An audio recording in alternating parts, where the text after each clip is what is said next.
What was your most surprising therapy experience? After my husband died, I completely fell apart. We'd only been married 3 years when a drunk driver hit his car head on. Just like that, he was gone. I couldn't sleep. I couldn't eat. I couldn't function. My boss gave me 2 months off, but by week 6, I hadn't showered in days. I was still sleeping on the couch, surrounded by his old t-shirts. Eventually, my sister dragged me to her therapist, Dr. Winters. Beige walls, diplomas on the wall, those little sand gardens with the tiny rake.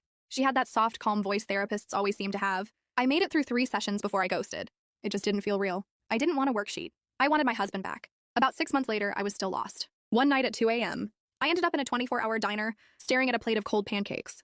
There was just one other person there, an older man reading a paperback. I knocked over my water glass, and he helped me clean it up. Then he looked at me and asked, "Rough night?" I don't know why, but I just told him everything. About the accident, the funeral, how I still couldn't throw away his toothbrush. He didn't interrupt, just listened. Then he scribbled something on a napkin and slid it over. "I'm retired now, but I used to help people. Come by tomorrow if you want to talk more." I almost threw it away. But the next night, I was standing at his door. His name was Frank.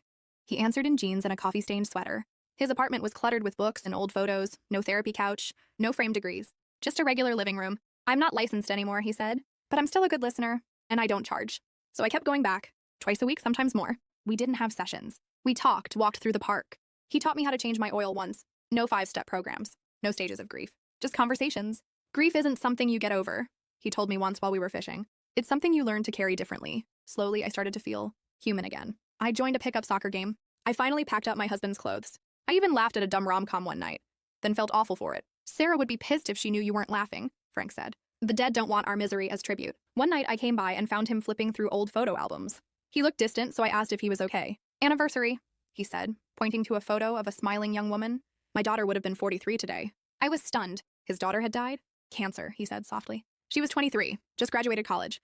"You became a therapist after that?" I asked. Frank laughed. "No, I'd already been one for years. But after Maggie died, I couldn't do it anymore. Couldn't sit in that office listening to people complain about their commute or their coworkers." He paused. "I almost ended things. What changed was time. And a homeless man named Joe who used to sit in the park feeding squirrels. He'd lost everything, but still found joy in something small." Frank looked right at me. I realized I could die with Maggie, or live while carrying her with me. And that's what he did. Not as a formal therapist, but as someone who understood. On the anniversary of my husband's death, I thought I'd completely unravel. But instead, I went to the beach he loved, told him about my year, about Frank, and how I was learning to carry the weight, not be crushed by it. When I told Frank, he just smiled and said, "That's how you know you're healing."